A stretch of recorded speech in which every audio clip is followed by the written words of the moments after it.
bem com vocês? Graça e paz da parte do Senhor Jesus. Mais uma lição da nossa batina. E hoje nós vamos estudar a lição 10, a Bíblia como História. Se você não é inscrito no nosso canal, você pode se inscrever. Clica no sininho para receber novas notificações. Compartilhe esse vídeo se você gostou. E comenta o que você está achando da nossa lição, a nossa nova fórmula que a gente está fazendo, né? Que Deus seja louvado. E hoje conosco aqui está o irmão Mário e o irmão Protágoras. É um prazer muito grande, mais uma vez, estar com os irmãos. O irmão Mário aqui de São Paulo, né? E o irmão Protágoras lá na Bahia, correspondente da Bahia. Louvado seja Deus. E o texto para nós lermos aqui, está em Êxodo 20, verso 2, que diz assim: Eu sou o Senhor teu Deus, que te tirei da terra do Egito. Então vamos comentar essa introdução, irmãos? Para o glória ao nosso Deus. Eu gostaria de fazer uma oração antes, para a gente estar começando, irmão Alexandre. Vamos fazer a oração e nós vamos estar comentando. Amém. Santo Criador que habita nos céus, em nome de Jesus, pedimos tua graça sobre nós e pedimos em nome de Jesus que o Senhor nos dê entendimento, compreensão. Em nome de Jesus, fale por nós e faça com que a mente do teu povo abra o entendimento. Em nome de Jesus. Amém. Amém, Deus. Amém. Então, muito bem, irmãos. A lição 10, vamos comentar essa lição, a introdução? Então, eu achei bem interessante, irmão Alexandre, que a lição dessa semana, a lição número 10, ela vem com fator histórico. E quem já acompanha o canal já sabe que eu sempre gosto, eu amo o fator histórico.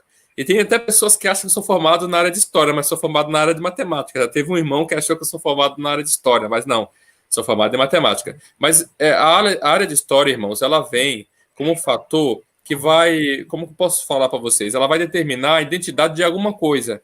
Como assim? Se você quer entender o significado de algo, você tem que estudar a história daquilo. Todo curso que você vai fazer, de qualquer área, sempre a introdução é a história. Se você vai estudar sobre o computador, você vai ter que... Todo aquele curso de computação, a introdução vai ser uma aula de história, de como que evoluiu a computação. Se você vai para qualquer outra área do conhecimento, tanto teórico quanto prático, você vê que sempre tem uma introdução histórica. Essa é a importância da história. E sempre tem uma velha máxima que diz que aquele que não estuda história está fadado a cometer os mesmos erros do passado. E é interessante que a Bíblia e a lição de sábado, ela vem mostrando que a Bíblia ela se distingue de outros livros, de outras religiões, de outras culturas, exatamente pelo fator histórico. Veja que Deus, ele não se preocupa em se defender na Bíblia. Você não vê nenhum texto de Deus se defendendo, não é?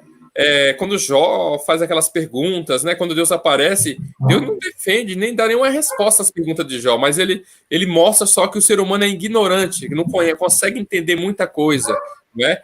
Então, o fator histórico é algo muito interessante. E na Bíblia, você pega aí, por exemplo, o livro de Salmos, ali no capítulo 105, 106, por exemplo, você vê a narrativa de tudo que aconteceu com o povo de Israel, e várias vezes Deus fazia questão de que o povo entendesse o que aconteceu no passado, entendesse a sua história, não é? Então a história é muito importante. O livro e a Bíblia ela traz isso, ela traz o testemunho do passado, como Deus lidou com o povo do passado, como Deus espera que nós caminhemos hoje, não é?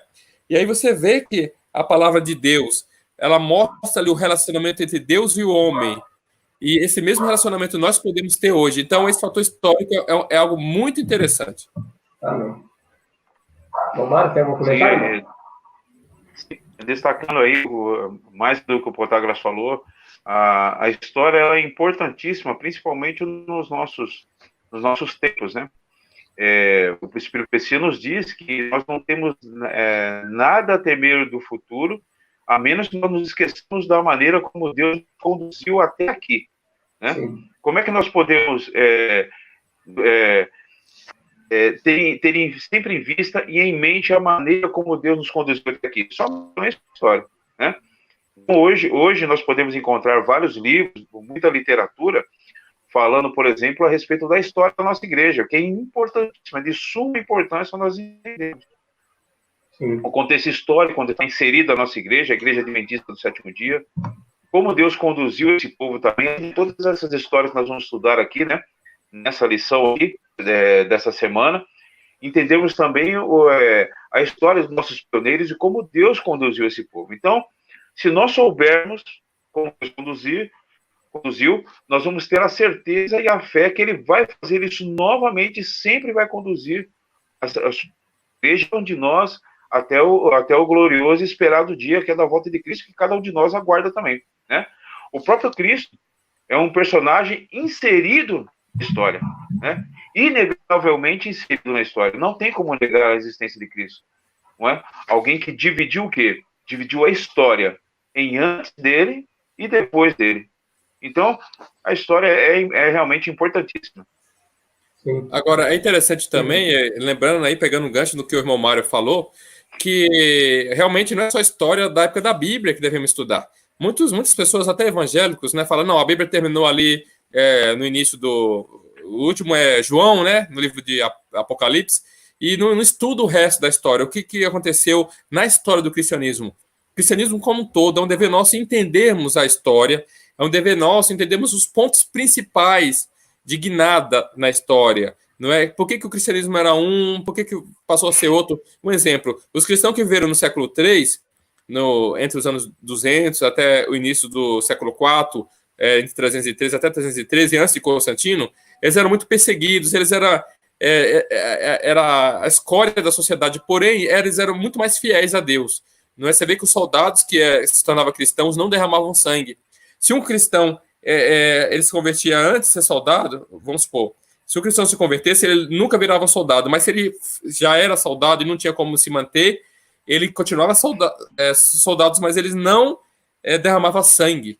Agora, é interessante que, passando um período de mais ou menos de 100 anos, quando Constantino se converte, e depois de alguns anos, ou seja, mais ou menos 100 anos, isso, todo mundo que era do exército tinha que ser cristão. Aí essas pessoas, será que não estudavam história para entender que o cristão não derramava sangue, mesmo que fosse do seu inimigo? Então, devemos entender a história. E o irmão Mário pegou num ponto interessante, a história da nossa igreja. Temos que entender a história da nossa igreja, só para entender tanta confusão que existe hoje, tanto ministério de próprio sustento. O próprio George Knight, no livro Questões sobre Doutrina, na edição anotada, ele fala que não haveria tantos ministérios de próprio sustento se não fosse a publicação do livro Questões sobre Doutrina no ano de 1957. Ou seja, então realmente foi uma data que foi um divisor de águas em nossa igreja e uma data que trouxe muita controvérsia e traz até o tempo presente. Então é dever do nosso povo. É dever do povo de Deus hoje sentar e estudar. Não achar, quando vê coisas erradas no passado, não jogar para debaixo do tapete como se fosse... assim, vamos dizer assim, olha, como se fosse bonito fazer uma coisa dessa, né? Jogar para debaixo do tapete. Não, devemos, como cristãos, aceitar os erros das nossas instituições, não é? Como ocorreu, por exemplo, eu gostaria de abrir um parênteses, irmão Alexandre, aqui, para falar sobre o surgimento da Igreja da Reforma. A Igreja da Reforma surgiu por um erro da nossa denominação, não foi erro deles, foi um erro nosso, né? Eles foram expulsos dos nossos meios. E aí você vê outros casos também ao longo da história. Então, assim, devemos entender. Deus nos chama a entendermos a nossa história. A história do povo de Deus é uma história sagrada, uma história santa. Não é uma história, assim, sem erros, porque a história do povo nunca foi. Nós vamos estudar aqui Salomão, outros homens do passado, não é? E aprendemos que, da mesma forma que Deus lidou naquele momento, ele vai lidar no tempo presente. Sim, a gente assumir o erro e corrigir, né? Exatamente. Sim. Por exemplo, só cortando um pouquinho, só um exemplo assim que eu acho clássico. Na Segunda Guerra Mundial, as testemunhas de Jeová foram banidas da Alemanha nazista. Mas os Adventistas do Sétimo Dia, não. Então, quer dizer, que tristeza. A gente gosta de chamar, quer dizer, a gente não, né? Mas os evangélicos costumam chamar eles de seita. Mas olha que coisa interessante, a Alemanha é um país protestante, é um país evangélico, é um país o berço do protestantismo. Não é? Então, a maior parte das pessoas que estavam no exército de Hitler era protestante. Então, como é que pode? As pessoas gostam de chamar, por exemplo, os testemunhos de Jeová de seita, mas eles não aceitaram, na verdade, eles não aceitaram aquelas ideias. Então, eles foram banidos na Alemanha nazista. E os adventistas da Reforma também. Adventistas da Reforma, não os adventistas, nós, infelizmente, não. Gostaria muito de poder contar a vocês que nós também tínhamos sido banidos, mas não fomos. Por que será? Então, são erros cometidos na história. Nós não devemos esconder por debaixo do tapete. Devemos trazer ao debate para que isso não aconteça mais. É muito fácil, depois de 50 anos, pedir desculpa, no momento em que todo mundo sabe que aquilo foi uma monstruosidade, não é? Mas eu gostaria de ver, na hora que a água está fervendo, a gente tomar posição e dizer isso está errado, como muitos fizeram, como o Testemunho de Jeová, como os Adventistas da Reforma, não é? Enfim, que Deus nos ajude a enfrentar as coisas que vêm pela frente. Sim. Amém. Vamos lá. Amém. Vamos no domingo agora? Davi, Salomão e a monarquia. Baseado em 1 Samuel capítulo 17, irmãos, como Deus concedeu uma vitória decisiva a Israel e quem foi usado para essa vitória? Onde ela aconteceu?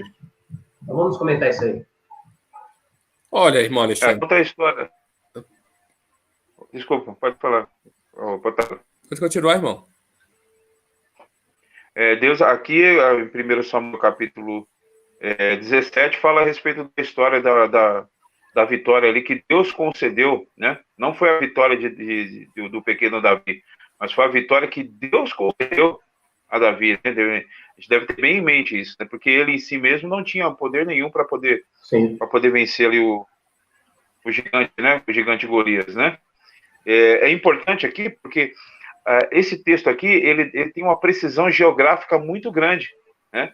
Então, analisando todo o contexto aqui onde ele está e o local onde ele informa que ocorreu essa batalha, esse desafio, dá para a gente, no mundo moderno hoje, né, saber exatamente o local onde ele ocorreu, né? Então, a Bíblia, quando descreve esse acontecimento histórico aqui, ela descreve não somente o acontecimento, mas ela descreve também com exatidão o local geográfico onde ele aconteceu. Isso é muito importante para afirmar que a Bíblia é também um livro de história também extremamente confiável, né? Sim. Amém. É interessante, e aí que o irmão falou aí dos lugares geográficos, tem um livro da Sociedade Bíblica do Brasil, esse livro aqui, ó, Atlas Histórico e Geográfico da Bíblia. É um livro com muitos detalhes, né? Porque eles vão a fundo aí nos lugares, vão a fundo nos pesos, medidas, locais, geografia, enfim. Isso é bem interessante, né? Porque a Bíblia realmente detalha tudo. Muitas pessoas não confiam no relato bíblico, mas veja que ali, se você for olhar bem o texto, relata bem a história de qualquer grupo humano. Como assim? Veja que todas as paixões que anda no coração humano, você vê claramente ali. Ali, qualquer pessoa que é especialista em texto consegue identificar uma fábula de uma coisa que não é uma fábula. Veja as histórias ali de traição, veja as histórias normais entre o povo de Deus. Porque, teoricamente, se fosse um livro inventado, a pessoa que inventou poderia muito bem esconder essas coisas. Poderia dizer assim, não, vamos esconder, por exemplo, que Davi, que é o rei, a gente está falando de Davi aqui nessa lição de domingo, não é? E se Davi é um herói, com certeza, quem escreve essa história ia esconder esses erros deles, mas não escondeu. Veja que os erros dos personagens bíblicos não são escondidos na Bíblia. E os erros do povo de Deus, Deus nunca jogou os erros do seu povo para debaixo do tapete, não é? Ele sempre discutiu esses erros assim, à luz clara. Não é? É engraçado que hoje, quando nós vamos à igreja discutir sobre alguma coisa que está errada em nossa administração, alguma coisa que está errada em nossa história, as pessoas falam, você está falando mal da igreja, você está criticando a igreja. As pessoas elas não querem discutir sobre as coisas, elas não querem colocar, lavar a roupa suja, né, como diz o ditado. Mas o próprio Deus, ele mesmo sempre trouxe a lume, sempre trouxe ao debate os erros do passado, os erros do momento que precisa ser mudado, não é? E as pessoas, às vezes a gente fala, está falando mal da igreja. Se for assim, o próprio Cristo, quando traz a carta à igreja, a Laodiceia, ali no Apocalipse, foi o que mais falou mal da igreja, né? Vamos dizer assim, eu vi um pregador uma vez falando, eu não vou falar mal da igreja não, porque Cristo já falou mal demais dela, não é? Porque pega ali a carta à igreja de Laodiceia, tu és morno, tu és... Ali é um peso muito grande, quando fala que eu estou a ponto de vomitar da tua boca. Quando você vomita alguma coisa da tua boca, você não põe de volta. Está querendo dizer que eu estou a ponto de jogar você fora e nunca mais ter nada com você. Vocês entenderam claramente que é uma mensagem muito forte, não é? Então, não quer dizer que nós vamos só criticar, só falar mal, mas como povo de Deus, Quem ama, a pessoa que ama, ela não joga para debaixo do tapete os erros. Uma mãe que ama um filho, não quer dizer que se ele está traficando, ela vai esconder droga em casa para ajudar o filho, vai esconder ele da polícia. Não, uma mãe que ama um filho pode muito bem denunciar o próprio filho à polícia se ele fazer alguma coisa de errado. Vocês entenderam? Ela ama, ela não deixou de amar, mas ela fez o que é certo. Nós amamos a igreja, não quer dizer que nós devemos jogar para debaixo do tapete as coisas que acontecem de errado em nossa administração e em nossa história. Sim. É isso mesmo. Então, vamos lá para a segunda agora, Isaías, Ezequias e Senaqueribe. Eu vou ler Isaías, capítulo 36, verso 1 a 3. Diz assim, ó. 36, verso 1 a 3, ó. Então aconteceu no ano 14º do rei Ezequias, que Senaqueribe, rei da Síria, subiu contra todas as cidades protegidas de Judá e as tomou. E o rei da Síria enviou Rabzaque, de Lax, a Jerusalém, ao rei Ezequias, com um grande exército. E ele se posicionou próximo ao aqueduto do reservatório superior, na entrada do campo do lavandeiro. Então saíram até Eliaquim, o filho de Ilquias, a qual administrava a casa, e Sebna, o escriba, e a Joá, filho de Asaf, o cronista. Baseado nesse Isaías, capítulo 36, de 1 a 3, e também em Isaías 37, 14 a 38, nesse relato deu uma forte campanha síria contra Judá. Como Deus libertou o seu povo, irmãos? Através, Deus poderoso libertou Israel desse cativeiro terrível. Aqui eu acredito que aqui está bem claro aqui, né, que a resposta A é que bate com a pergunta, né, que foi feita aqui na lição, né? O anjo de Deus destruiu o exército de Senaqueribe. Quer dizer, ali o povo de Judá não precisou nem pegar em armas ali, né? O próprio Deus resolveu a batalha por eles ali, né?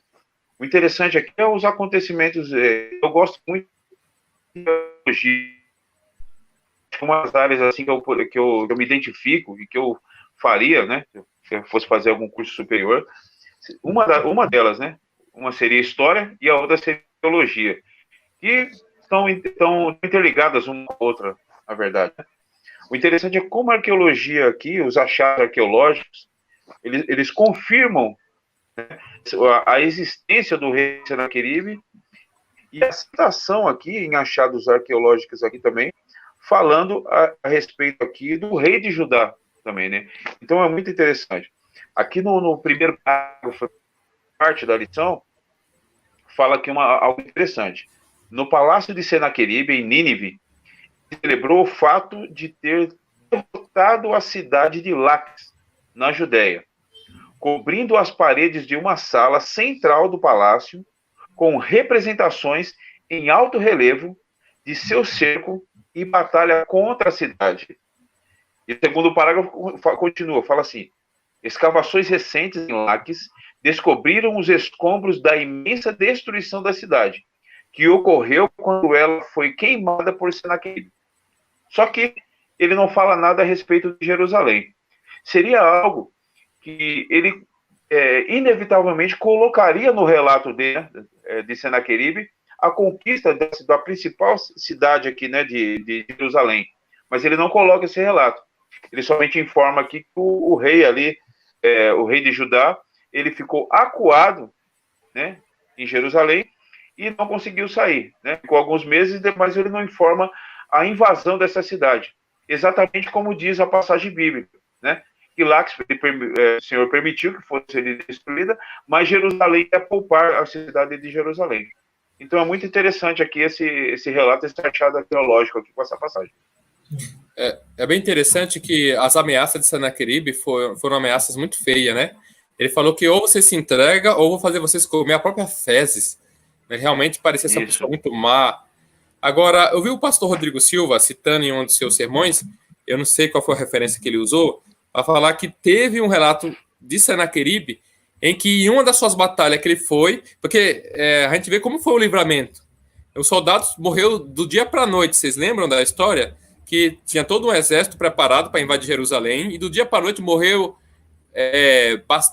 morreu todos esses homens, não é? E segundo o Rodrigo Silva, aí, em uma das suas palestras, ele coloca que tem um relato que fala que um exército ele morreu da noite para o dia por causa de uma praga, tipo uma epidemia causada por rato, uma coisa do tipo assim. Então veja que, às vezes a gente vê na Bíblia a coisa de uma maneira assim, vertical, que é mostrando claramente a intervenção divina dos anjos de Deus, mas, obviamente, de uma maneira, vamos dizer, histórica, você sempre vai ter uma explicação. Sempre tem uma explicação para dar a oportunidade para as pessoas que não creem sair pela tangente, falar, não creio, isso foi um fato histórico, foi uma epidemia, ou foi um vulcão, foi um acontecimento natural, não é? Então, eu acredito que existe essa junção. É Deus que fez aquilo, porém, a pessoa que está vivendo ali, quer narrar a coisa de maneira puramente histórica, ela vai dizer, não, o que aconteceu foi uma praga de rato que veio, matou todo o exército, da noite para o dia, foi epidemia, e aí não teve como ele invadir. Se não fosse isso, eles teriam invadido. Mas você vê que é a intervenção do Deus na história, não é? E você tem outros fatores também. Por exemplo, quem nunca ouviu falar da destruição de Jerusalém, de Sodoma e Gomorra? Todo mundo já ouviu falar na destruição. Agora, veja que está escrito lá que choveu fogo e enxofre do céu. Como que eu poderia narrar isso de maneira histórica se eu estivesse lá? Caiu lava na cidade e queimou tudo. E a cidade era uma cidade muito promíscua, né? A cidade de Sodoma e Gomorra. Agora, quando você vai na história, você vai ver uma outra cidade, não é a cidade de Sodoma e Gomorra, mas uma cidade que estava próximo ao vulcão Vesúvio, na Itália, na Península Itálica. E lá, o que aconteceu naquela cidade? Lá, o vulcão explodiu e fez chover, literalmente, fogo e enxofre. Porque o vulcão, o que o vulcão tem dentro? Tem fogo e tem enxofre. E ao fazer chover fogo e enxofre, transformaram algumas pessoas que estavam ali em estátuas de sal, podemos dizer assim, de certa forma. Aquelas estátuas até hoje. Pode fazer uma pesquisa aí no Google. As pessoas do Vesúvio. As estátuas de sal lá. Podemos dizer que não sal normal, mas sais minerais. Podemos dizer é uma magma, enfim. Podemos dar uma explicação. Então, veja que viraram estátua. Veja que choveu enxofre. E veja que a cidade do Vesúvio, ali por volta em torno da Península Itálica, ali. Pode falar, irmão? Foi Pompeia. Pompeia, né? Cidade de Pompeia. Que está próximo ao vulcão Vesúvio, não é isso? Isso mesmo. E agora, olha que coisa engraçada. Os arqueólogos descobriram, escavando ali essa cidade de Pompeia, que essa cidade tinha muito prostíbulo. Ou seja, você andava uma rua, tinha um prostíbulo. Você andava outra rua, então quer dizer que era uma cidade que os romanos, talvez uma cidade turística dos romanos, para se prostituir. Então, eu vi vários documentários aí na internet retratando que essa cidade de Pompeia era uma cidade promíscua, uma cidade que tinha muito prostíbulo, tanto masculino quanto feminino. E então você faz uma ligação, e coisa interessante, da mesma maneira que Deus destruiu Sodoma, que também é uma cidade promíscua. Você vê a mesma pena, que coisa interessante, não é?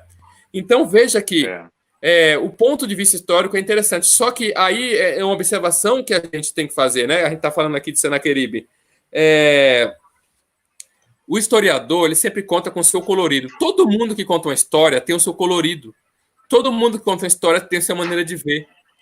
Se acontecer algum acidente e você perguntar como aconteceu, uma pessoa vai falar de uma maneira, outra pessoa vai falar de outra maneira. Existem sempre elementos que ela mesma coloca na história, porque a estrutura lógica da mente dela faz introduzir aquilo. Então, todo mundo tem o seu colorido, né, de contar a história. Então, devemos ter cuidado. Quando um historiador, alguém arqueólogo, de maneira assim, livre da Bíblia, né, vem tentar contar a história, devemos ter muito cuidado, porque tem sempre essas visões. Agora, quando você pega o texto bíblico, é uma visão que tem o seu colorido, porque foi um testemunho, né? Mas, ao mesmo tempo, é inspirada por Deus. Então, é da maneira exatamente que nós precisamos para o nosso crescimento espiritual. Agora, é interessante que quando você estuda a história, existe muita crítica que se faz a historiadores no Brasil, porque a maioria é influenciado pela visão esquerda de ver as coisas, não é? Ele sempre enxerga as coisas como luta de classes, não é?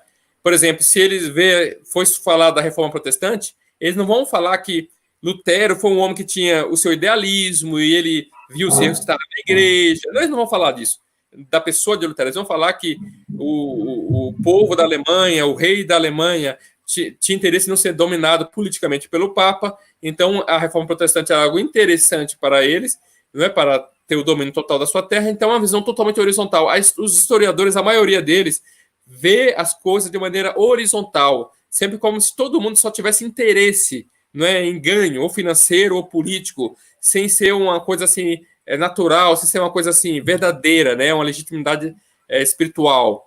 Então, isso a gente tem que ter muito cuidado também ao estudar livros históricos. Sim. E é interessante que a gente pode trazer uma lição aqui, que o povo não participou, né, dessa destruição desse exército, e o povo está cercado, não tinha como sair, né? Então, esse Deus é o mesmo hoje, né? Então, se a gente está com alguma dificuldade, algum problema, Deus é poderoso também, sem o auxílio das nossas mãos, poder tirar nós da dificuldade, né? Exatamente. Deus. Isso. Eu queria ler, se vocês me permitem, aqui ler um comentário que eu estou na minha frente aqui, acho que é muito interessante, que ele diz respeito ao perigo que os jovens eles incorrem quando passam a ser inseridos numa universidade secular, né? A gente sabe dos perigos que corre para o jovem cristão, né? O cristão nas universidades, geralmente, ele é tido como uma pessoa inocente, né? Ou até mesmo pessoa ignorante com relação a isso, né? Ele tem que deixar as suas crenças de lado para poder ser inserido no meio acadêmico, que muitas vezes é recheado de ceticismo, né? A maioria das vezes. Olha o que diz aqui, ó.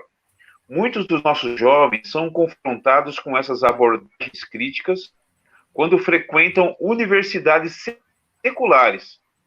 Isso levanta algumas questões importantes para o estudante sério da Bíblia. As questões. A primeira, questões históricas realmente importam para a fé? Claro que importam, né? Como posso viver pela fé quando essa fé é desafiada pelo pensamento moderno e pós-moderno? Como a Bíblia, a palavra inspirada por Deus, abre meus olhos e expande o meu pensamento? Então, são questões assim que o cristão ele confronta quando ele é inserido no mundo acadêmico. E ele corre muito perigo, né, esse pensamento moderno e pós-moderno, né? Mas para baixo diz assim: como estudantes sérios da Bíblia, devemos questionar se ela deve ser avaliada com base em suposições e normas externas do modernismo e pós-modernismo, ou se a palavra de Deus deve ser avaliada com base em seus próprios termos. Quer dizer, a palavra de Deus ela tem os seus próprios termos para ela ser interpretada, né? Ela tem os seus próprios fatos históricos que estão ali relatados, que devem ser vistos e estudados pelo estudante sério da Bíblia, como aqueles fatos que realmente estão ali, né? Não como uma visão moderna e secular de enxergar a Bíblia, exclui Deus da história, né? Propositalmente exclui Deus da história, né? E isso é um perigo para nós, né? Para quem insere no mundo acadêmico. A gente vê jovens que são às vezes jovens dedicados na igreja, né? Sérios cristãos, né? Que são dedicados e fiéis na igreja, quando entram no mundo acadêmico e se tornam ateus. Isso é um perigo muito grande que nós corremos, né? De colocar a Bíblia sob a análise moderna e pós-moderna, que abala a fé de muitos jovens. É interessante, irmão Mário. De fato, é muito perigoso porque nós, seres humanos, nós não temos só a questão racional. Nós temos a questão emocional. Não existe como separar a parte racional, a parte intelectual, da parte emocional. Então, uma vez que você está no meio acadêmico, eu já tive a oportunidade de estudar, sou formado em matemática, como eu já disse, a gente, de alguma maneira, quer ser aceito, a gente não quer ser chamado de fanático, não queremos ser chamado de fundamentalista e todas essas coisas. Queremos ser aceitos, queremos ser bem vistos, de certa forma, não é? E, de fato, toda visão que você vê nas universidades são visões totalmente secularizadas. E é interessante de ver que essas visões, histórias, até entre eles a discussão, como se vê as coisas. Há uma crítica muito das pessoas da área de humanas às pessoas da área de exatas, como cada um vê as coisas, não é? E entre a área, por exemplo, de história, o irmão Alexandre pode até me ajudar, que ele é formado em história, existem pessoas que se contradizem entre si, a maneira de ver as coisas, não é? Por quê? Porque um tem a maneira de ver o que aconteceu na história, outro tem outra maneira. A maior parte dos historiadores do Brasil tem uma visão do lado da esquerda. Eu já tive a oportunidade de ter vários professores da área de história, já tive a oportunidade de conversar, e a maioria é voltado à área da esquerda, não é? Porém, existem alguns que não são da área de esquerda, nem de direita, nem da esquerda, vamos colocar assim, um centro, mais ou menos assim, e um critica o outro. E os dois são historiadores, os dois estão contando a mesma história. Só que um fala de uma maneira, o outro fala de outra maneira. Não é? Acho bem interessante, existe um historiador, não sei se você já ouviu falar, o Marco Antônio Villa, que ele tem vários vídeos aí na internet, e ele não é contaminado por nenhuma das visões, nem por esquerda, nem por direita, né? E aí você vê que os dois lados criticam ele, porque ele quer tentar discutir, através de outra visão, a história. Então, isso é algo bem interessante. Isso é algo muito interessante, meus irmãos, que toda a academia, quando fala academia, é a universidade, toda a academia, ela, de certa forma, ela tem a visão de ver o mundo. É quando você pega o jovem, lá na universidade, o jovem cristão, quando ele vai para lá, ele sofre grande tentação em ser influenciado por essa visão. Só que uma coisa que vocês têm que colocar na mente, que o jovem deveria colocar na mente, é que aquilo é passageiro, que na próxima geração de alunos daquela universidade, a visão já vai ser outra. Então ele vai mudando, vai mudando. Não é muito melhor você ficar com a palavra de Deus da maneira com que ela é, se a visão ela muda, passando o tempo? Existe muita coisa que se vê na Bíblia que as pessoas veem como absurdo hoje, na nossa visão. Mas será que daqui a 100 anos, se Jesus não voltar, a geração que viver lá, aquele fato vai se ver como absurdo? Tendo em vista que os acontecimentos vão acontecendo, coisas, descobertas vão tendo, as pessoas começam a ver, então isso está ali por causa disso, isso está ali por causa daquilo. Eles começam a ver que aquilo que parecia um absurdo não é tão absurdo. Sim, a mesma questão é a ótica que a pessoa vê, né? A gente pode trazer isso para a teologia, para a igreja. Hoje tem dois campos, né? Tem os adventistas, na verdade, presente, os adventistas que são da Nova Teologia. Nova Teologia é verdade presente. Um vê pela uma ótica, a Bíblia, e o outro vê pela outra ótica. Uns creem que no pecado original, aí eles constroem toda a teologia. E outros não creem no pecado original e constroem a teologia, né? É a ótica que se vê com seus óculos, né? Cada um vê com o seu óculos. Com a maneira de ver. Exatamente. Sim. E essa maneira de ver, irmão Alexandre, ela é influenciada muito pelo lado emocional. Como eu disse para você, não há como separar a parte intelectual da parte emocional. A parte emocional, a parte emocional, vamos dizer assim, ela, de certa forma, é aquilo que você torce para ser. Entendeu? Muitas das vezes a pessoa fala assim, eu não acredito que a gente pode vencer todos os pecados, eu não acredito que nós vamos vencer todos os pecados. Na verdade, no fundo, ela gostaria que isso fosse verdade, não é? No fundo, ela gostaria que fosse assim, né? Que ela não precisasse mudar. Então, ela escolhe um lado e aposta naquele lado. Esse lado tem que ser o certo, porque ela gostaria que fosse assim. Então, a parte emocional ela é muito forte no ser humano. É exatamente o coração onde as decisões nós tomamos, não é? Então, dizem que os filósofos gregos, eles diziam assim que a inteligência ela é como a luz que ilumina o caminho, mas você não escolhe, ela não escolhe o caminho em si que você vai andar, ela só ilumina o caminho, você que escolhe o caminho, é a parte emocional. Então, quando você vê uma pessoa defendendo um ponto de vista bíblico, em certo ponto, na verdade, aquilo ali se encaixou em algo que ele torce para que seja verdade, entendeu? Então, baseado na experiência dele, nas coisas que ele quer, enfim. Então, aqui você vê claramente que a palavra de Deus, ela tem muitos detalhes. A gente vê sobre Senaqueribe, vamos ver agora sobre Babilônia, enfim. Então, o meu apelo para os jovens adventistas é entender que essa visão que a universidade coloca, que a academia coloca, ela é momentânea, ela é do momento. Então, você pode até ser bem visto se você negar a Bíblia naquele momento ali. Só que na geração que vem, muita coisa muda. E aí já não aqueles fatos que já era mal visto na Bíblia já não é mais assim. E aí começa a ver de numa ótica diferente. Então, cada geração vai vendo de uma ótica diferente. Então, bem-aventurado aquele homem que segue a palavra de Deus da maneira com que ela é, confiando que o Senhor mais fará. Sim. Então, vamos para a terça-feira agora, Daniel, Nabucodonosor e Babilônia. Nós não vamos ler, também baseado no capítulo 1 de Daniel e os 5, Como as primeiras decisões de Daniel correspondem às ações de Deus para usá-lo, seu servo e profeta, para influenciar milhões de pessoas ao longo da história. Então, Daniel 1, a gente sabe que foi ali que eles resolveram não se contaminar com as iguarias do rei. E Daniel capítulo 5 é ali quando ele aparece diante de Beltesazar, né?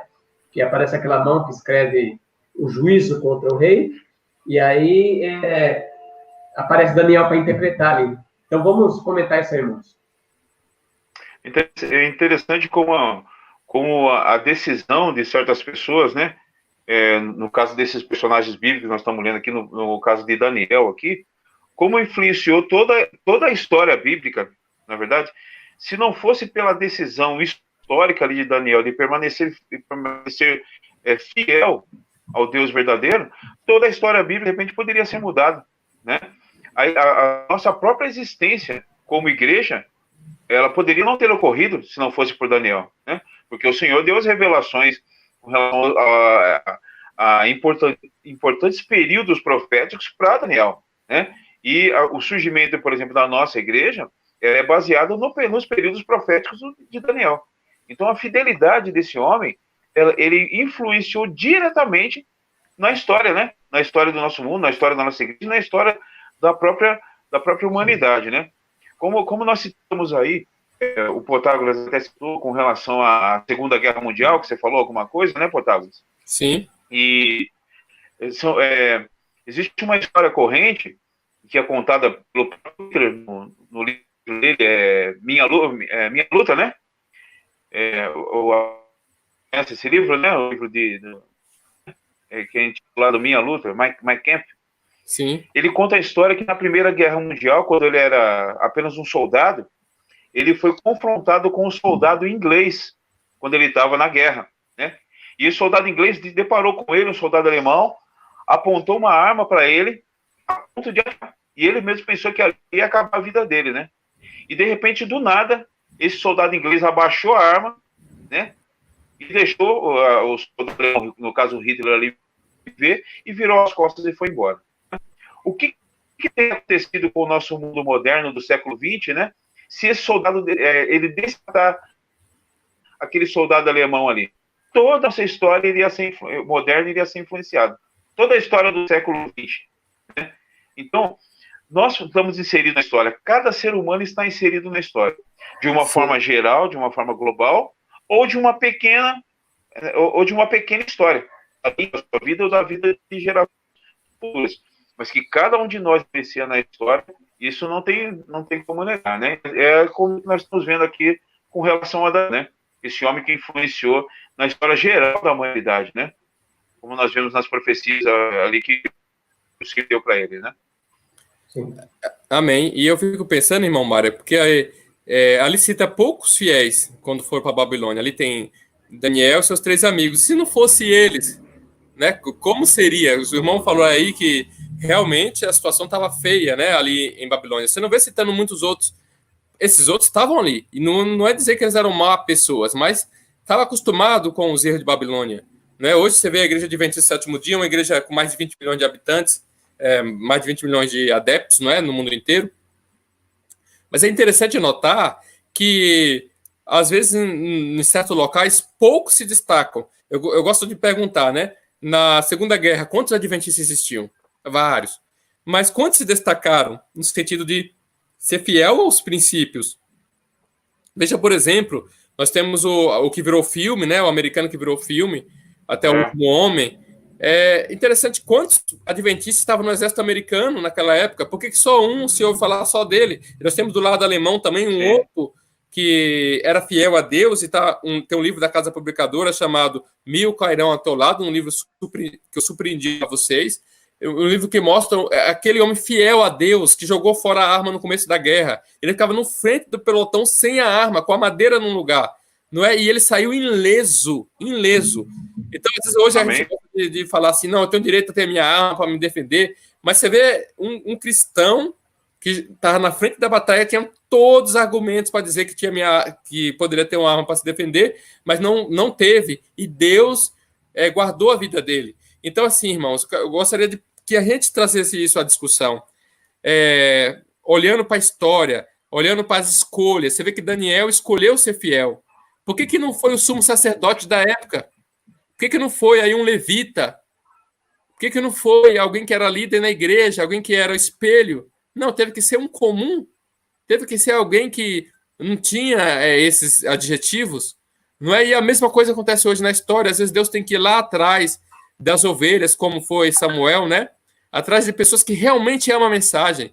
Existem muitas pessoas em nossas igrejas, em nossa instituição, na nossa alta administração, seja como pastor, seja como presidente da União, que não amam essa mensagem, que nunca amou. São pessoas que estão ali, que muitas vezes nasceu no berço adventista, não teve a experiência de conversão, né, de ter que vir lá de fora, abandonar o erro, não é? E não ama a verdade, não ama a mensagem. Está ali, fala que defende a igreja, mas não ama a mensagem de verdade.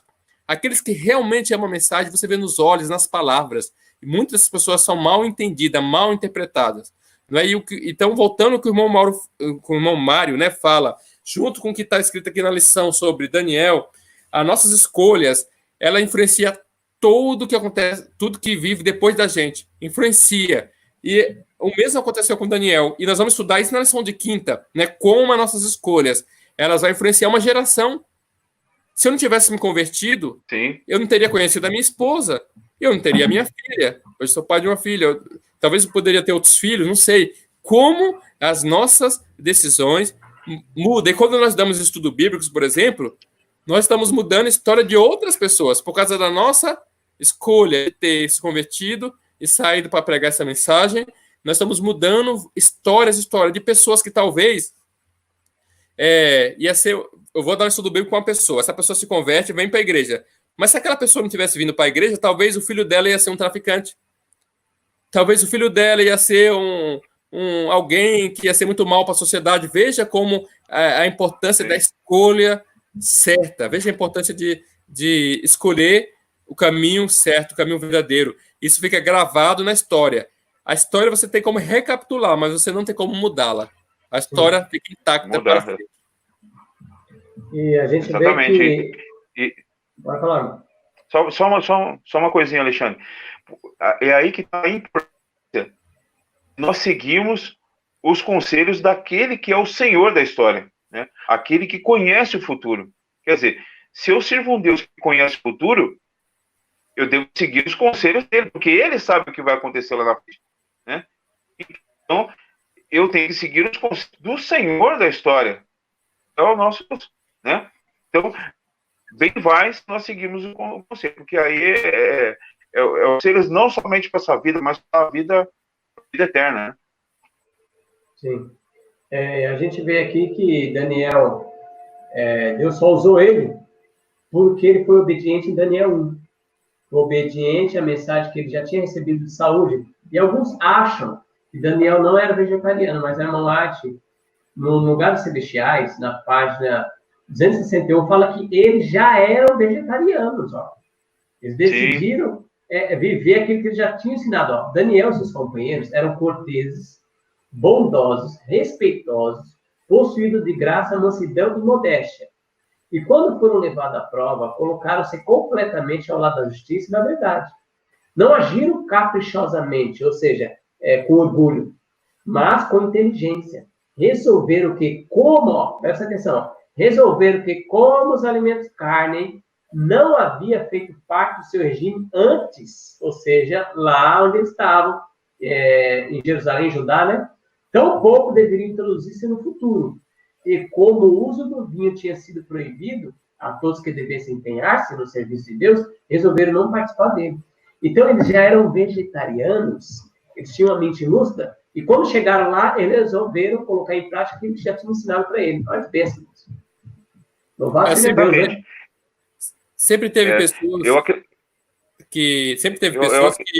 que viveram à frente do seu tempo, né, irmão? Mesmo sem a mensagem, sem a verdade presente para aquela época, eles já viviam. E, inclusive, as pessoas falam que a palavra que se usa lá, como Daniel, que ele escolheu comer, são a mesma palavra que está em Gênesis 1:29, que a gente falou aqui, os fundamentos bíblicos, né? A gente estudou algumas semanas atrás aí sobre fundamento na alimentação, é Gênesis 1:29, os mesmos termos que está lá, foi o que Daniel comeu. Zeruim, frutas, legumes e cereais, né? Porque se não fosse assim também, né, Alexandre? o texto da Bíblia deixaria claro que ele se recusaria a comer somente as carnes sacrificadas aos ídolos. Mas as carnes ele iria comer. Se ele não fosse vegetariano, por que ele pediu somente legumes e água? Porque ele já estava acostumado, ele já era vegetariano. Porque senão, a lei diz não comer carne sacrificada aos ídolos. Senão, ele que não fosse sacrificado aos ídolos também. Né? Então, a pessoa que afirma isso aí, né, que ele não era vegetariano, não tem base bíblica nenhuma para dizer isso, né? Sim. É interessante, eu já falei aqui em outra aula, que até aquele livro, o Livro dos Mártires, fala que o irmão de Jesus, Tiago, que ele é chamado até de o perfeito, ele não comia nada de origem animal. Ou seja, ele não comia nada de carne, nada de ovo, nada de leite. Não é interessante? Sempre houve pessoas que viveram à frente do seu tempo. Não é? Sempre houve pessoas que viveram a luz. Deus tem uma luz para cada época, mas as pessoas que têm um relacionamento tão forte com Deus, que Deus já mostra já o próximo passo ali, a pessoa já vive a luz assim de maneira mais completa, não é?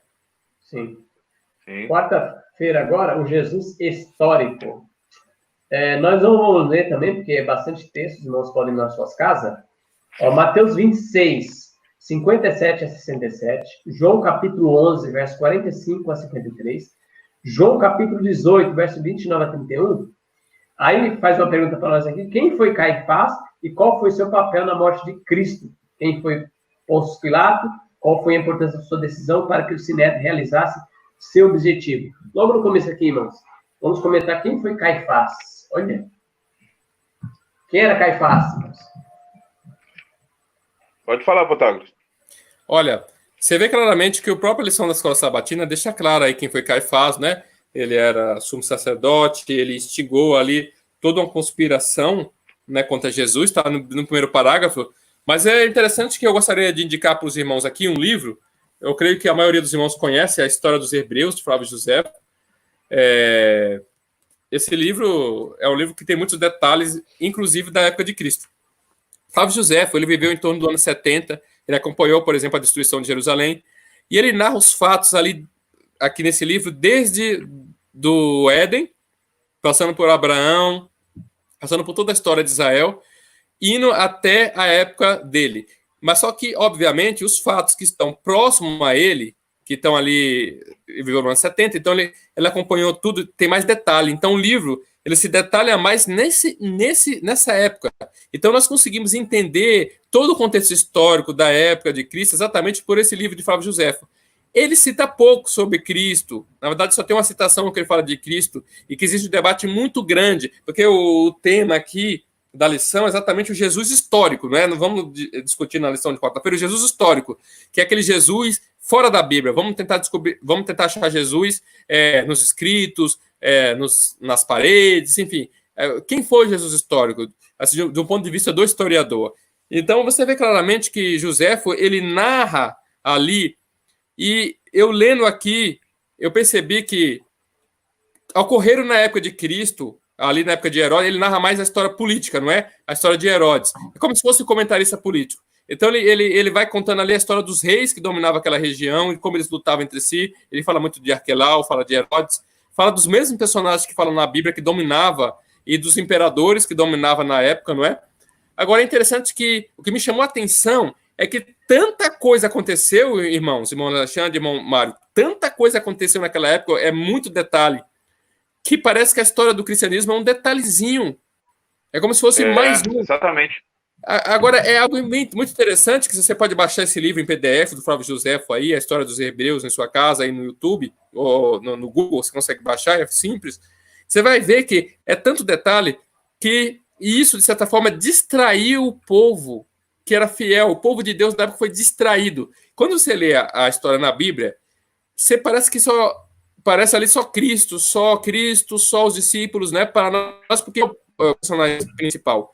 Mas quando você vai ver aqui uma obra ateniense do Flávio Josefo, que não era cristão, que era um judeu, você vê que era tanta coisa acontecendo em volta, um conquistando o outro, uma cidade derrubando a outra cidade, imperador matando outro imperador.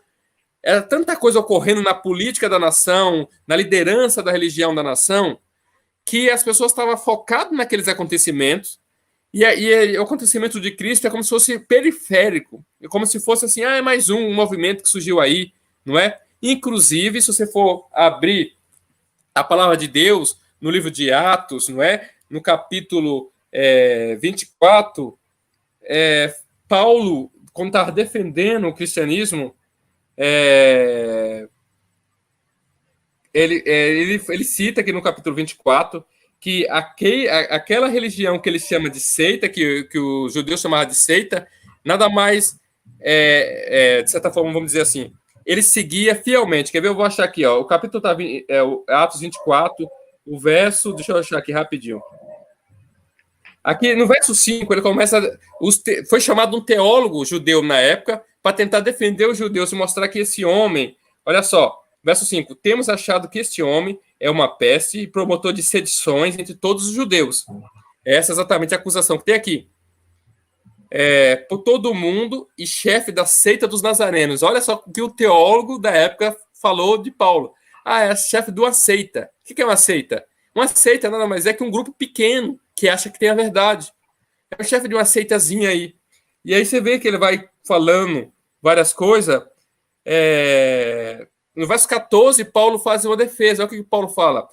Mas confesso-te isto, que seguindo o caminho a que eles chamam seita, assim sirvo a Deus e nossos pais.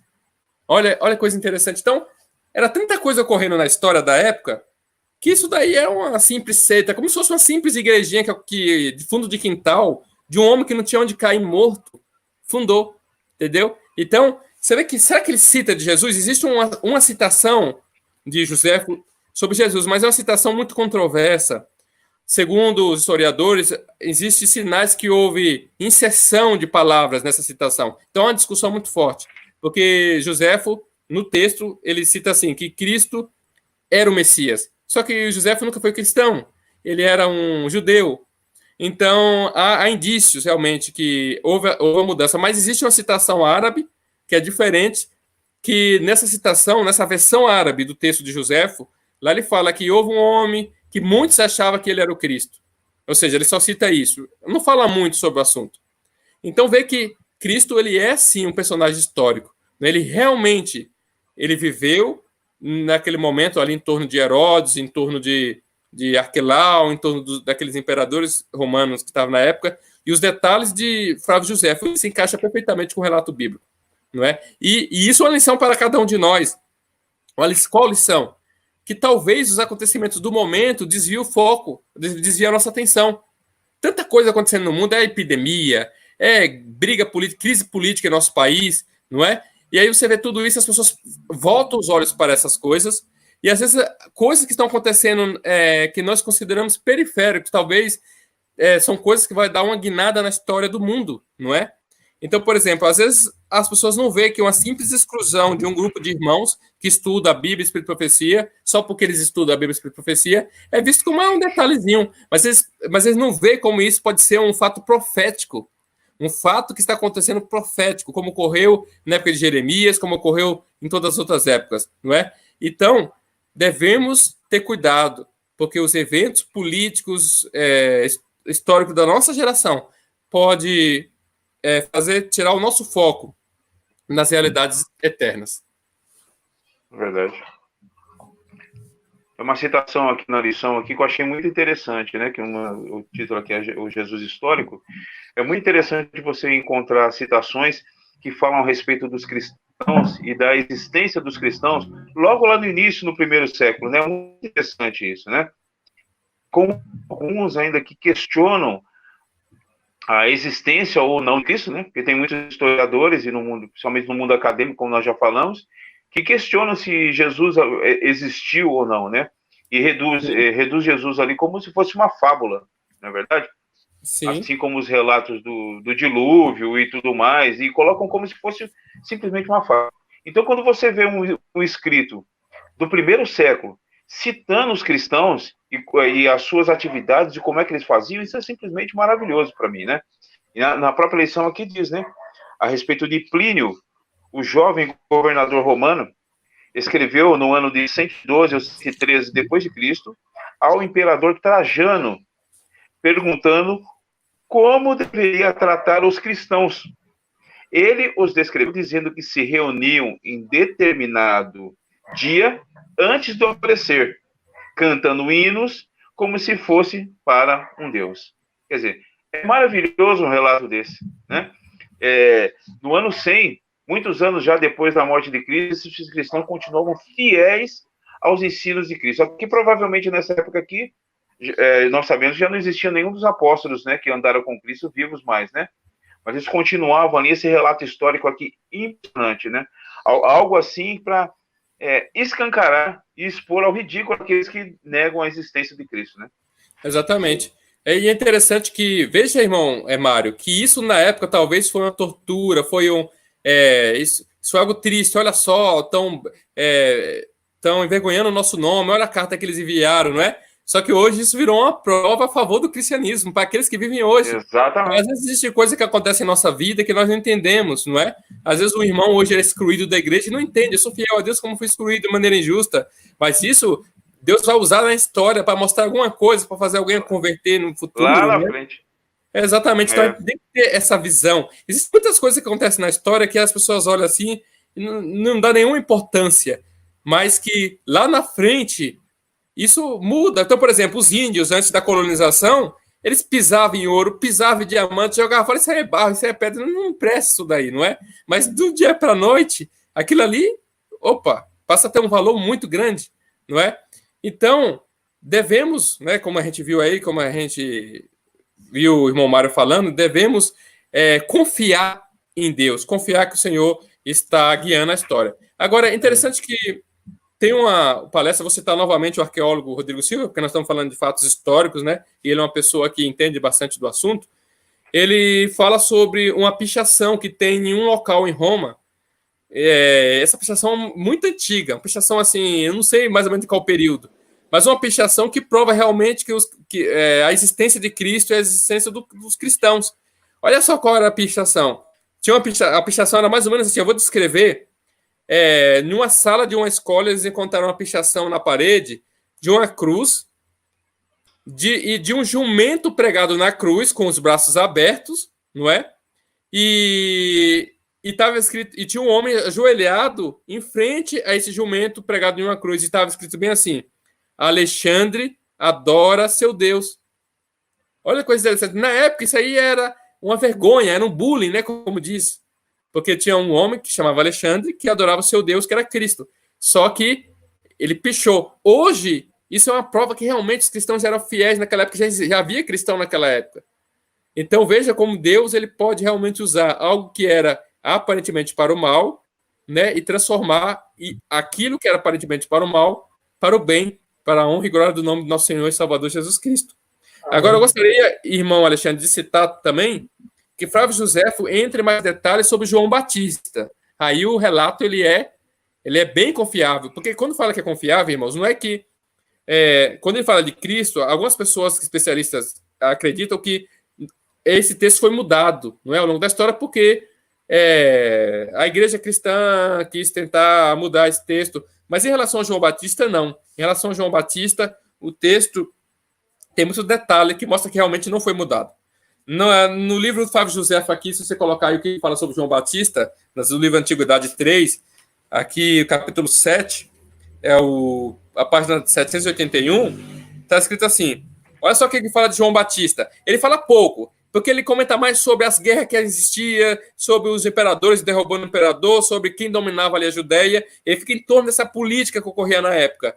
Mas, de vez em quando, ele citava coisas que têm a ver com o cristianismo. Então, veja que ele cita sobre João Batista.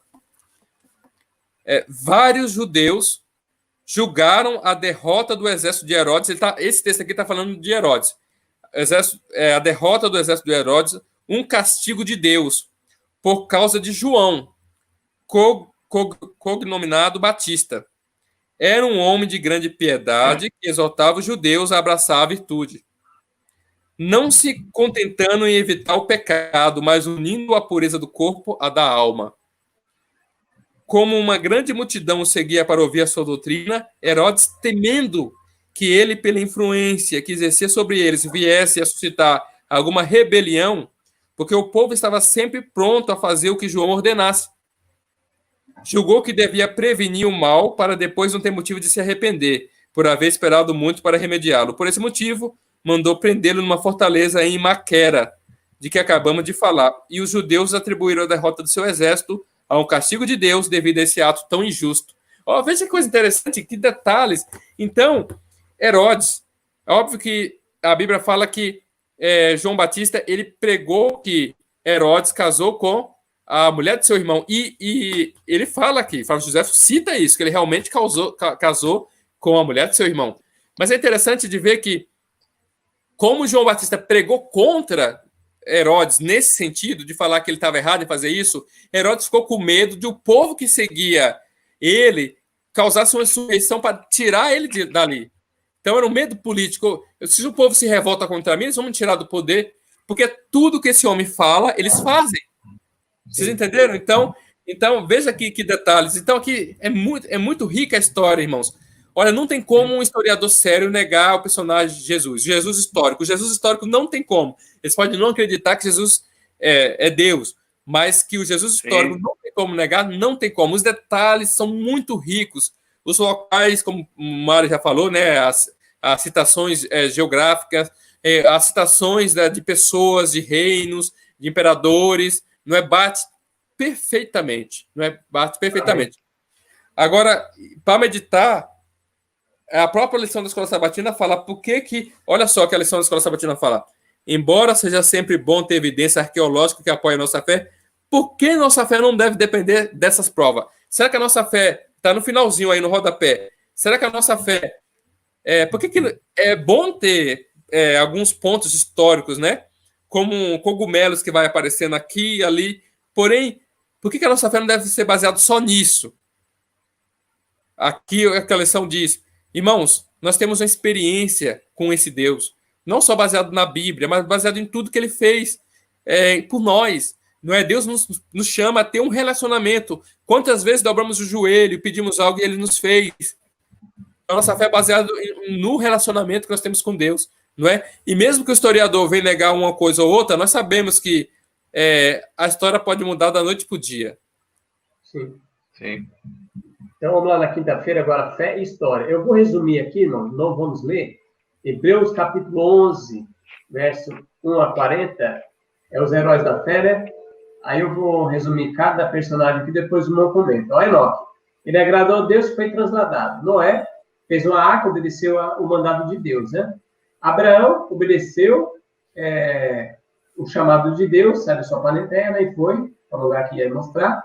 Sara teve um filho na velhice. José, pela fé, foi obediente no Egito. Moisés deixou a glória para sofrer com o seu povo. Raabe aceitou a fé no nome de Jesus, né? No nome de Deus. E Sansão venceu reinos. Então vamos comentar isso aí, irmãos. Bem resumidamente, fé e história, baseado em Hebreus capítulo 11, verso 1 a 40. Irmão Mário, pode começar. Até aqui, irmãos, eu coloquei já no... Resumindo aqui tudo, né? O que esses personagens fizeram. E uma frase só eu interpretei como vale para todos eles. A fé mudaram, alteraram a história. Sem elas, teria sido tudo muito diferente, né? E é verdade. A fé de cada uma delas aqui influenciaram diretamente na história bíblica. E o Senhor, Deus, já sabia disso, né? Ele escolheu essas pessoas aqui, pudesse ser da forma que fosse para a honra, louvor e glória do seu nome. Amém. Agora, eu acho interessante que fala desse personagem, na própria lição de quinta-feira, se você for olhar aí, fala que esses homens agiam contrariando, de certa forma, os conhecimentos científicos da sua época. A lógica, eles desafiaram a lógica de sua época. Então, diz assim, no último parágrafo aí da lição de quinta, Noé agiu com fé quando construiu a arca, confiando na palavra de Deus acima da experiência e da razão, em virtude de nunca ter chovido.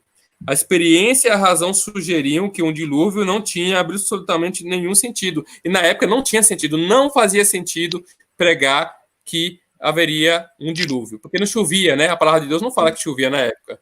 Subia um orvalho da terra, não é? molhava as plantas, mas não chovia. Começou a chover a partir do dilúvio. Agora é interessante ver que Abraão também, ele saiu de um local, e se você for ler lá o capítulo 12 do livro de Gênesis, ele sai da Mesopotâmia, um local que é rico, com planícies ricas, e veja que Deus chama ele, presta atenção nos detalhes, Deus chama ele, e quando ele chega no local onde Deus pediu para ele que ele fosse, tinha uma fome no lugar. Leia lá o texto, tinha uma fome, uma seca terrível, era uma caatinga, era um deserto. E aí você vê que ele desce para o Egito, e a profeta do Senhor comenta que ele desceu para o Egito, está no livro Patriarcas e Profeta, porque porque estava uma fome na terra onde Deus pediu para ele ir, e ele não queria voltar para a terra de onde ele saiu, porque Deus tinha pedido para ele sair.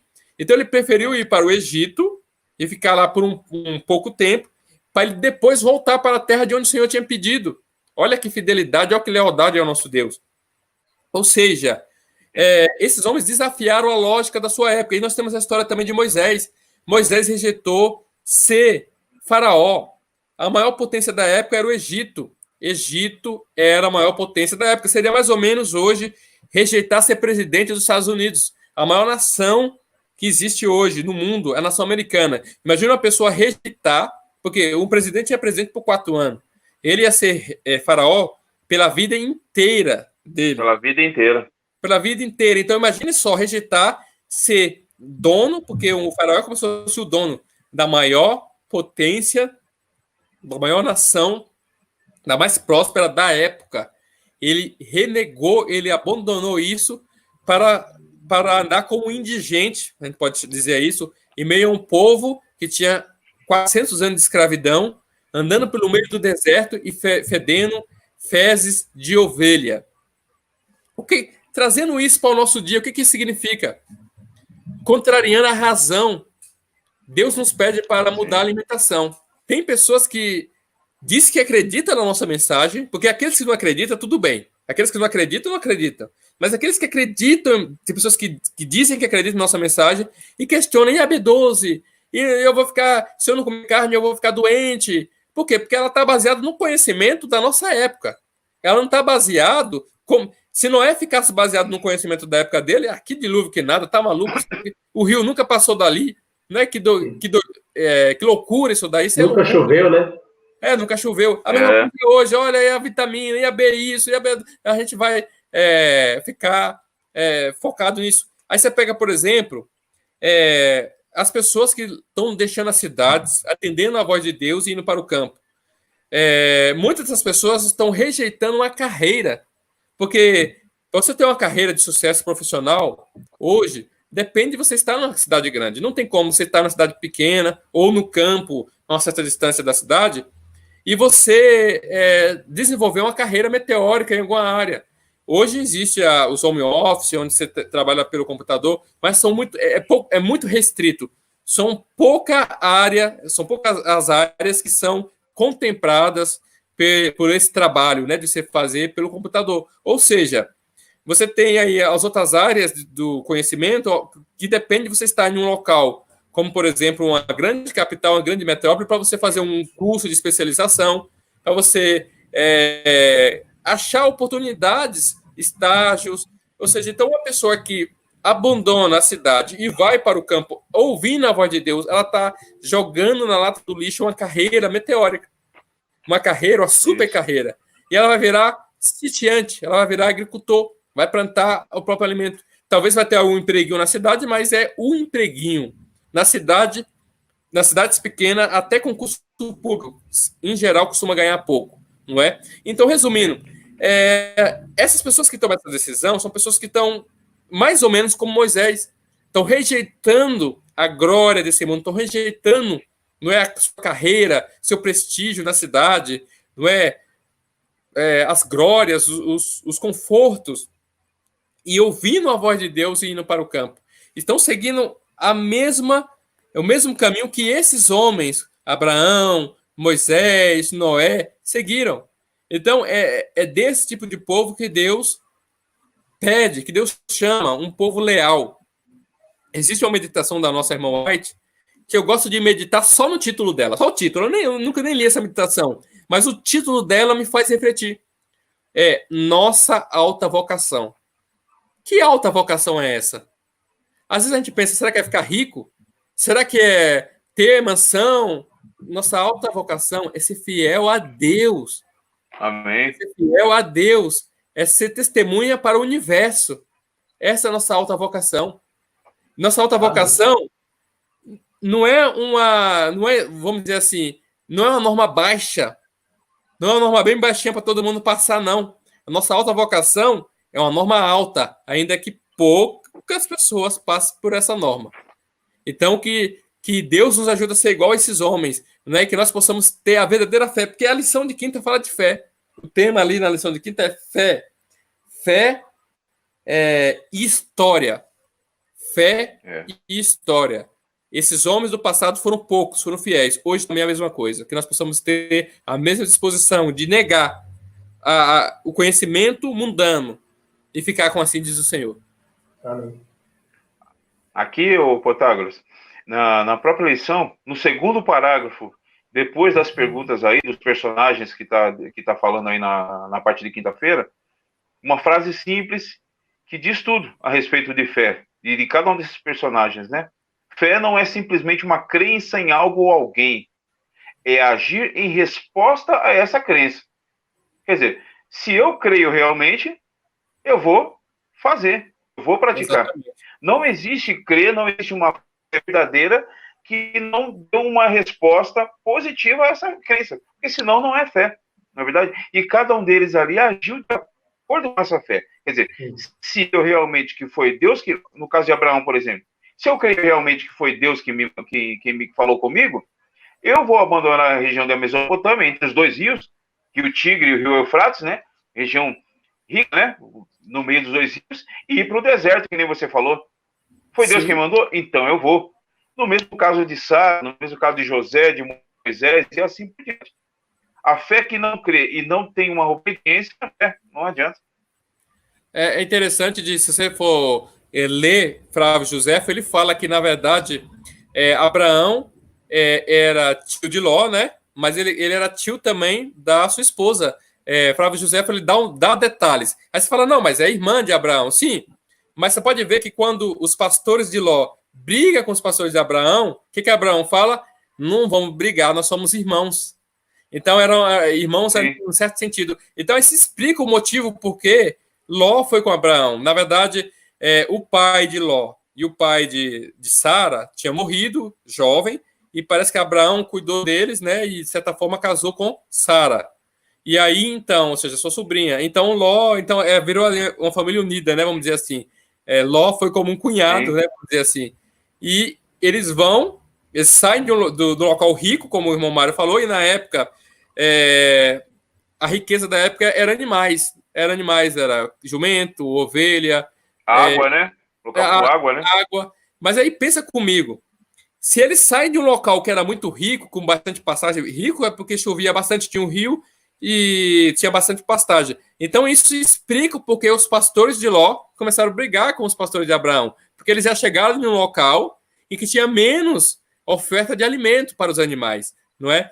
E veja que quando eles se separam, Ló escolhe aonde? Ele escolhe exatamente o local onde tinha mais verde para dar para o animal, né? E Abraão ficou com o local onde tinha menos pasto para o animal. Mas ele ouviu a voz de Deus, ele andou pela fé. O mesmo, hoje em dia, qual é o local onde tem menos pasto para o nosso animal? Quando Deus manda a gente para o campo, seria equivalente a dizer uma cidade onde tem menos emprego. Um local onde tem menos oportunidade de eu ganhar a vida. Seria a mesma coisa. Seria equivalente, porque nós estamos falando de sustento. A riqueza ali da época se resume em sustento, né? Que é aquilo que você vai se alimentar. Então, Ló foi para um local onde era mais fácil ganhar seu sustento. E Abraão ficou no local onde era muito mais difícil ganhar seu sustento.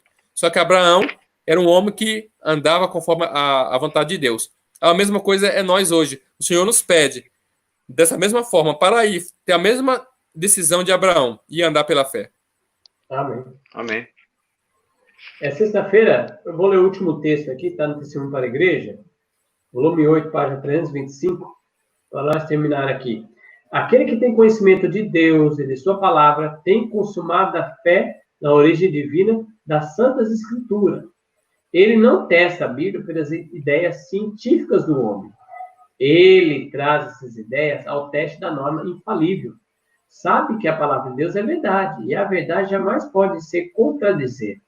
Seja o qual for que nos ensinamentos da chamada ciência contradiga a verdade da revelação divina, é mera suposição humana. Para o homem verdadeiramente sábio, os conhecimentos científicos abrem vastos campos de pensamento e informações. Testemunho para a Igreja, volume 8, página 325. Olha que interessante, irmão. Então, a palavra de Deus é fiel e ela não se contradiz. Quem se contradiz é o homem, né? Exatamente. Exatamente. É interessante que esse texto aí, dessa lição de sexta, ela cruza aí a ciência, mostra que Deus, na Bíblia, não se preocupa em provar que ele existe, não se preocupa em se defender, mas agora veja um pouquinho mais a riqueza de detalhes. Eu já falei aqui que muita da nossa decisão é baseada no nosso emocional. Nas nossas escolhas são baseadas no nosso emocional. Se Deus aparecesse no céu e mostrasse, eu sou Deus, e criasse aqui um animal do nada, as pessoas iam ver realmente, Deus, todo mundo, até o ateu, ia dizer, realmente, Deus existe.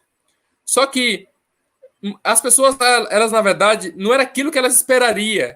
Elas iam querer que ele não existisse, porque ela quer viver num estilo de vida errado.